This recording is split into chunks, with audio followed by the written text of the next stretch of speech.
The day I found out Kevin, the head of our crime syndicate, had cheated for the first time, I filed for divorce. But he locked me in our bedroom for 5 days and 4 nights, going through 2 boxes of condoms. Afterward, he wore a look of utter helplessness as he explained, "Our rivals set me up, drugged me, and forced me into a one-night stand with Serena. You have to forgive me." The second time I saw him with Serena at her prenatal appointment, again, I brought up divorce. He pushed me against the wall, his voice laced with menace. "Audrey, you want a divorce? Over my dead body. You need to trust me. Serena is a plant from our enemies. I have to keep her close. It's a deep cover operation. Once she has the baby, I'll get rid of her immediately." But then Serena had a miscarriage and everyone suspected I was behind it. Serena lunged at me, her hands clamped around my throat like a madwoman. "Hate me all you want. Why would you hurt my baby?" Even Kevin looked at me, his eyes filled with disappointment. "I told you to wait. Why would you touch my child?"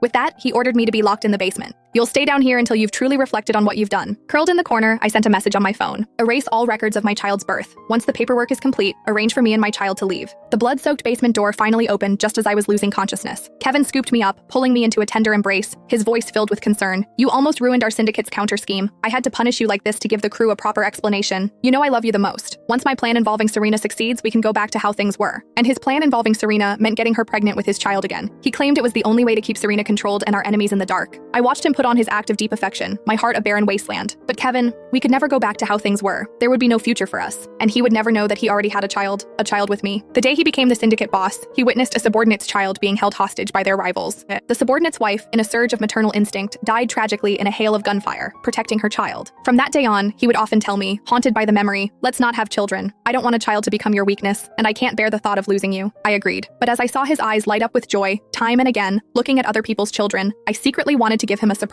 That year, Kevin went to Mexico for a mission and told me to stay away for a year.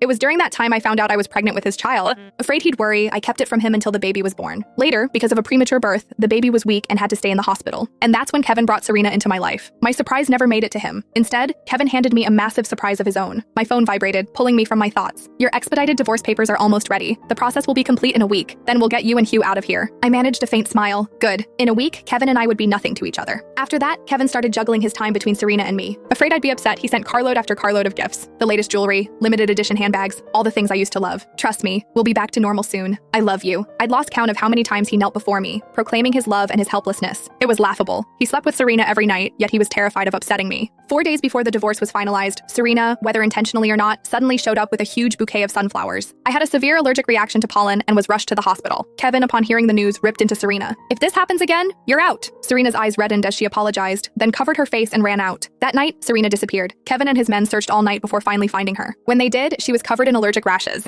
She kept her eyes down,